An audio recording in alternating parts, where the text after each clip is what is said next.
Hi MS Workouts community. I want to start this week off by asking you to perform a quick test. From a seated position, I want you to scoot forward to the front of your chair.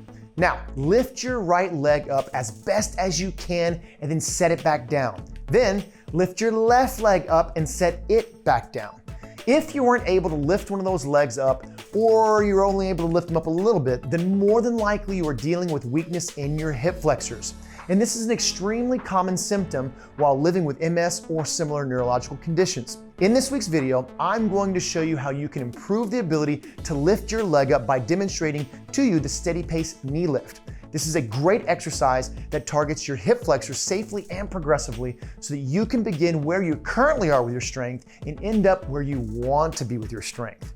If you stay consistent with this exercise, you will see improvements in your gait so that you can feel more confident when you are walking. So let's grab a chair, a band, or a towel, and let's get your mobility boosted.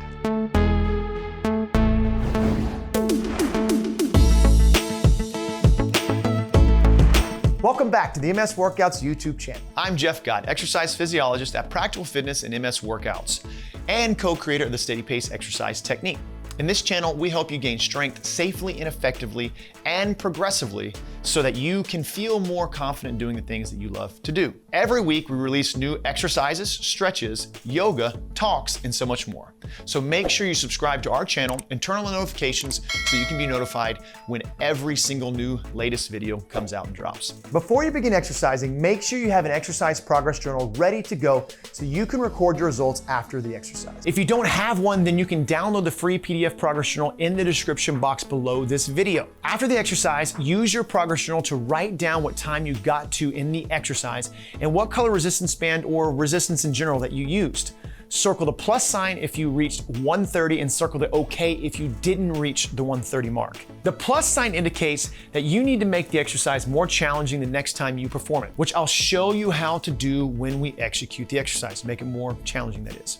The OK will remind you that the band color or the resistance that you used during the exercise is appropriate for you. It did what it needed to do. It fully exhausted you, which means that you need to focus on just giving your very best effort next time and trying to beat your time that next time, okay? You execute the exercise. Now, please do not perform this exercise or any of our exercises every single day. That will not get you results faster. Only perform this exercise 2 to 3 times per week and always with a full rest day in between. Let's execute that knee lift steady pace in order to increase that mobility. Now, I'm not gonna use a towel or a band because you can use your hands, right? But if you have a towel, a band, you wanna use something else, you're more than welcome to. What we're gonna do here in a second, I'm gonna go with my right leg. We're going to assist the leg up as high as we can. We're going to slowly start to give the weight of the leg back to the hip flexor by releasing, whether it's the hands or the band. Try to hold the leg in place, okay? We're gonna statically hold. Now, if you're not able to hold it all the way up, that's okay. You slowly start to give the weight back to the body.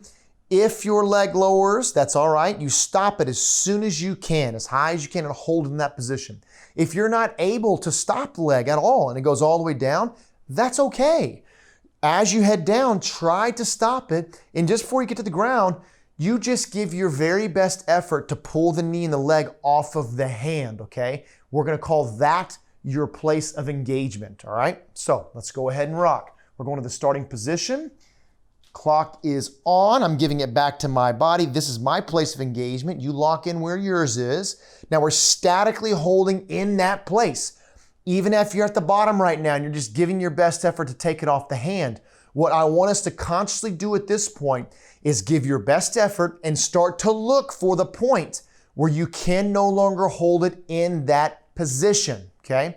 Breathing freely, that's going to indicate to us that the muscles are done. They've given you all they have in that fully contracted best effort position and will go on, right? The way that you would go on is if and when you disengage during this 90 seconds, which we're going for. As soon as you disengage, go back as high as you can and try to hold your best effort for 10 seconds, or what we call metabolic efforts, okay? If and when you can't hold it anymore, disengage, jump right back in. But remember and notate the first time that you've disengaged, okay? Calm in that mind. We're passing that 55-second mark. Try to posture the body. You noticed I'm already wanting to kind of slump and lean back. Stay forward, stay tall. You should not feel discomfort in your low back, anywhere else. You should feel a deep burn in your hip flexor and your quad at this point. We're in what we call the exhaust range, which is the last 30 seconds of the exercise. If you're a member of MS Workouts, right, we know we have the big clock, all the above. To help indicate for you, I've got the clock, the phone right here.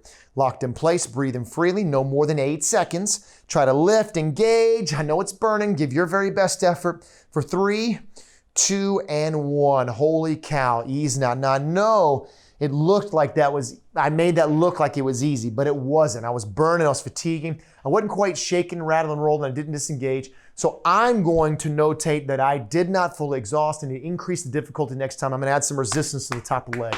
More than likely, if you're dealing with hip flexor instability or weakness, you fully exhausted your muscle. And that's a good thing. That's what you want to do. I did not accomplish it. I was not successful, okay? Make sure you write down your results. Make sure you're performing this on both of the legs. If you have questions, throw us comments down below so we can get you dialed in, because at the end of the day, this exercise, if performed consistently, as I mentioned, will increase your gait and mobility. Give your very best effort and be measured. I'll see you next time. Our YouTube channel is a great place to start gaining strength. But if you want to get serious about reducing your symptoms and getting results, then you need to be on a weekly structured strength training program with other individuals just like you. And that's exactly what we offer at MS Workouts through our membership. Click the link in the video or below the video to learn how our membership can help you achieve your goals. And while you're on the website, make sure you sign up for the no-cost 7-day strength camp so you can experience how we can help you do the things that you love to do with more confidence. See you all next week.